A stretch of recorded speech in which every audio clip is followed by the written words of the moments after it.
जाकी कृपा लवले सते।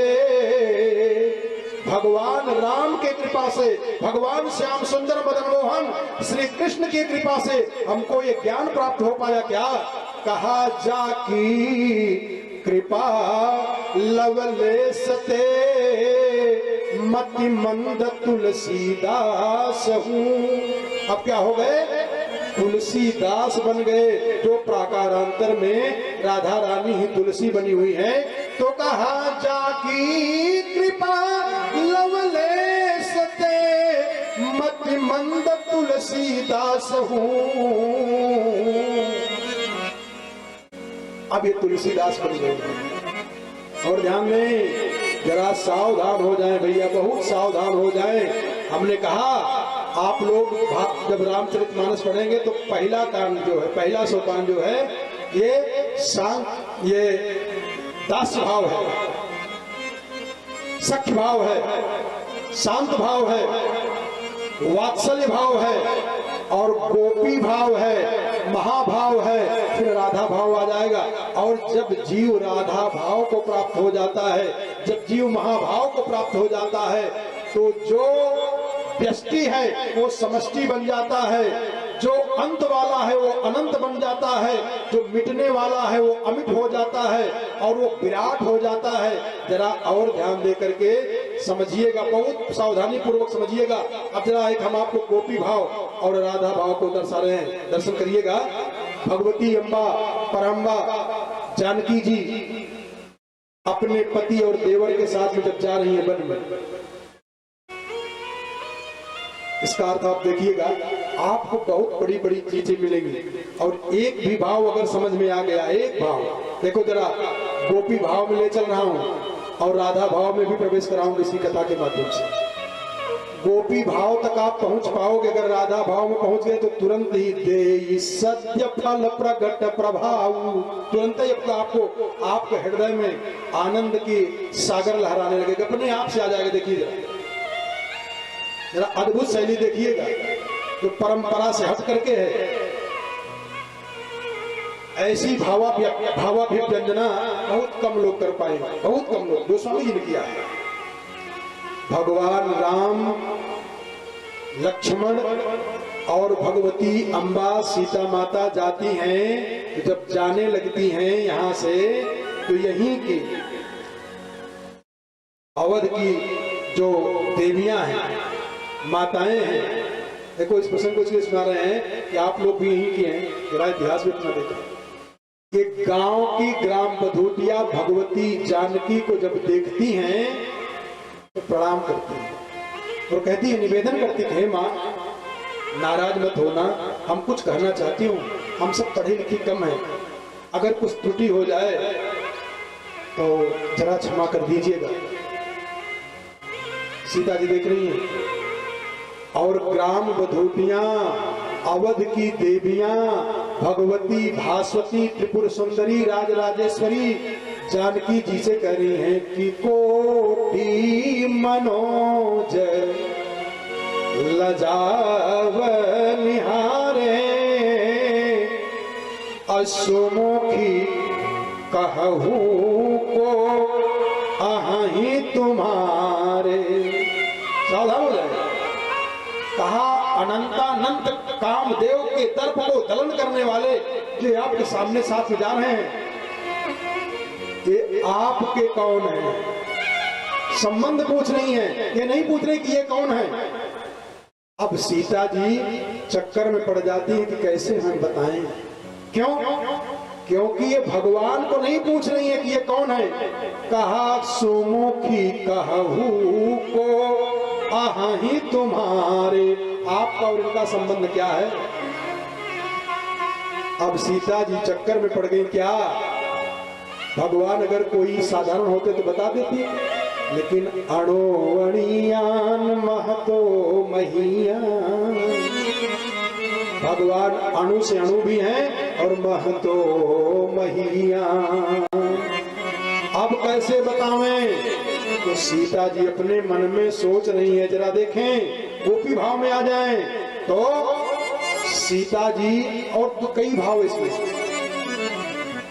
श्रुति कैसे बोलती है, वेद कैसे बोलते हैं, श्रुतियां कैसे बोलती हैं, वो भी देख लीजिए। गोपी भाव क्या है जरा ये भी देख लीजिए। सीता जी से अवध की ग्राम बधूटियां पूछ रही हैं कि कोटि मनोज लजावनी हारे, कोटि मनोज लजावनी हारे, कोटि मनोज लजावनी हारे, कोटि मनोज लजावनी हारे, सुमुखी कहूँ को आहहि तुम्हारे, सुमुखी कहूँ को आहहि तुम्हारे, सुमुखी कहूँ को आहहि तुम्हारे, सुमुखी कहूँ को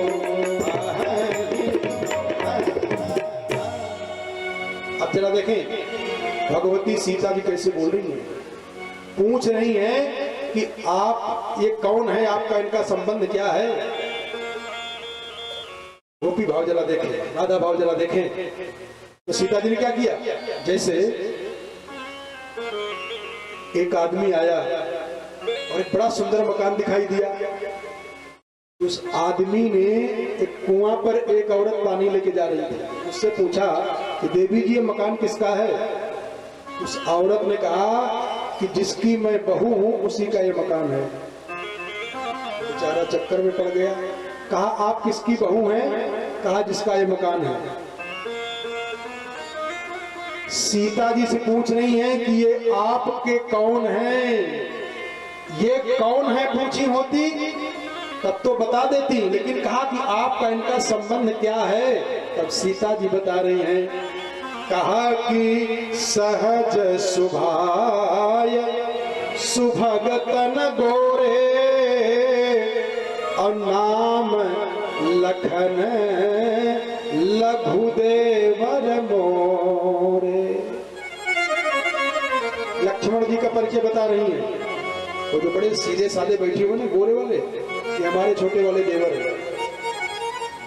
लेकिन जब भगवान को बताना हुआ, अपने पति अपने प्रियतम को बताना हुआ, तो बहुरी बदन विधु अंचल ढाकी, बहुरी बदन विधु अंचल ढाकी, बहुरी बदन विधु अंचल ढाकी, बहुरी बदन विधु अंचल ढाकी, पियतन चितई भव करिबाकी, पियतन चितई भव करिबाकी, पियतन चितई भव करिबाकी, पियतन चितई भव करिबाकी। अपने पति को देख करके आंख से इशारा किया और जो कुंठन घूंघट था उसको थोड़ा सा ऊपर कर दिया। तो पल्लू, साड़ी के पल्लू सर से थोड़ा खिसक गया था सीता जी का। जब अपने पति को देखना हुआ तो पल्लू को ठीक कर लिया और ठीक करके आंख से इशारा किया। बोली नहीं है और बोल भी दी है। तो क्या हुआ, ध्यान दें, ऐसा अद्भुत, ऐसा आश्चर्यमय दृश्य आपको कहीं जल्दी देखने को नहीं मिलेगा। आप एक बात बताएं, जैसे कोई किसी से प्रणाम करता है तो प्रणाम करने वाले को आशीर्वाद दिया जाता है कि कोई प्रणाम करता है वही आशीर्वादों देता है। ऐसा कहीं आपने देखा है कि जो प्रणाम करे वही आशीर्वादों दे। हमसे कोई प्रणाम करे कहे महाराज आप प्रसन्न रहिए, क्या लगेगा कि यार कैसी बात, हमसे प्रणामों पर हमें आशीर्वाद देने का आप खुश रहिए। भाई प्रणाम करने वाला आशीर्वाद लेता है, प्रणाम करने वाले पर जो करता है वो आशीर्वाद लेता है और आशीर्वाद तो देता है जिसको प्रणाम किया जाता है। लेकिन जरा यहाँ की देश दशा देखे, गोपी भाव देखे जरा। जब भगवती जानकी जी ने परिचय बताया तो भाई मुदित सब अरिग्राम बधूटी और रंकन राय राशि जन लूटी। सीता जी के परिचय बताती हैं तो अवध की जो ग्राम बधूटियां हैं, अवध की जो देवियां हैं, ऐसी प्रसन्न होती हैं, ऐसी प्रसन्न हो जाती हैं कि मानो आज दुनिया की सारी संपत्ति उनको प्राप्त हो गई है। अब जरा देखें करती क्या है। अति सप्रेम सिय पाय परि, अरे राम राम राम, जरा देखें अद्भुत घटना देखें। अति सप्रेम सिय पाय परि और बहु विधि देहि आशीष। सीता जी के चरणों में प्रणाम कर रही हैं और खूब आशीर्वाद दे रही हैं कि सदा सुहागिनी हो तुम। सीता जी के चरणों में प्रणाम की। अति स्नेह, अरे अति स्नेह सिय पाय परि और बहु विधि आशीष दे, सदा सुहागिन हो तुम जब लगे महियाई है। सीता जी के चरणों में प्रणाम कर रही हैं और सीता जी को आशीर्वाद दे रही हैं कि सदा सुहागिन रहिए। जब तक धरती अंबर आकाश ये सब रहे तब तक आप सुहागिन रहिए। ये आशीर्वाद इनको लेना चाहिए कि आशीर्वाद देना चाहिए। गोपी भाव आप भागवत जी पढ़ लीजिएगा, भागवत जी में देख लीजिएगा। जब भगवान का अवतार हुआ है, नंद भवन में जन्मोत्सव मनाया जा रहा है, तो वहां और लोग जाकर के प्रणाम कर रहे भगवान से, जो जानकार थे, जो देवता थे। सत्यप्रतम सत्य परम त्रिसत्यम सत्यस्य योनिं निहितं च सत्ये सत्यस्य सत्यं मृत सत्य नेत्रं सत्यात्मकं त्वां शरणं प्रपन्ना। समस्त देवताओं ने गर्भ में जब भगवान थे तब प्रणाम कर रहे हैं। और अवध की ग्राम बधूटियां भगवती जानकी को प्रणाम करके भगवती जानकी को आशीर्वाद दे रही हैं। अद्भुत घटना है कि नहीं है। और आप देखें, और भगवान जब गए हैं कहां, भगवान जब गए हैं, भगवान का जब जन्मोत्सव मनाया गया है नंद बाबा कहा, तो वहां गोपियां जब आई हैं तो ता आशीष प्रयुंजानास चिरम पाही बालके। गोपी भाव प्रकट हो रहा है कि नहीं हो रहा है। बड़े बड़े देवता ब्रह्मा विष्णु शंकर जी भगवान के चरणों की धूल ले रहे हैं और ये गोपियां ता आशीष प्रयुंजानास चिरम पाही बालके। गोपियां भगवान को प्रणाम करेंगे, हे भगवान हमारी भी आयु को लगे। चिरंजीवी भाव, चिरंजीवी भाव, दीर्घजीवी भाव भगवान को आशीर्वाद दे रही है। इसलिए कहा गोस्वामी जी ने, ध्यान दीजिएगा कि जब तक गोपी भाव न आ जाए, राधा भाव न आ जाए, तब तक जीवन अधूरा रहेगा।